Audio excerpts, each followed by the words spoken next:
ছিল, আমি কলেজ হোস্টেলের একটি ঘটনা বলতে চাই। আমার রুমমেট ছিল যে মানবেতর জীবনযাপন করত, তার চাচা মামা খালুদের থেকে টাকা পয়সা নিয়ে কোনো রকমের নিরাপদ করতো। আমি বুঝছিলাম না যে কারণটা কি, সে লজ্জায় কিছু বলতো না।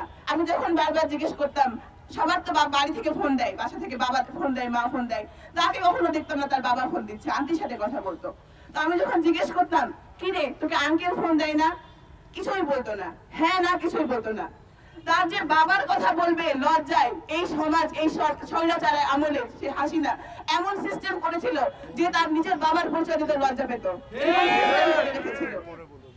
এই দায়গুলো কার? আমি তার ডায়েরি দেখেছিলাম, সে লিখে রেখেছিল, আমার জীবন থেকে যে 10 বছর বাবা ছাড়া, এই দায় কে নেবে? কেন আমার বাবা আমার কাছে নাই?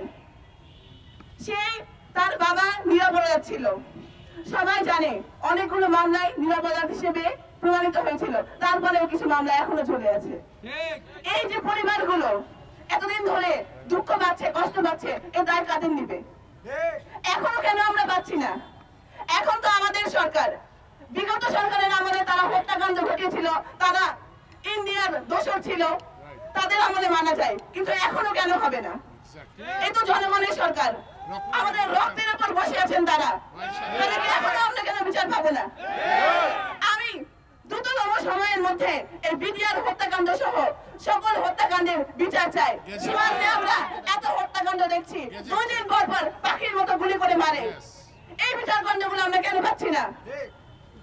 আমি চাই দ্রুততম সময়ের মধ্যে আপনারা এই বিচার নিশ্চিত করবেন, না হলে আমরা ছাত্র সমাজ কিন্তু বসে থাকবো না।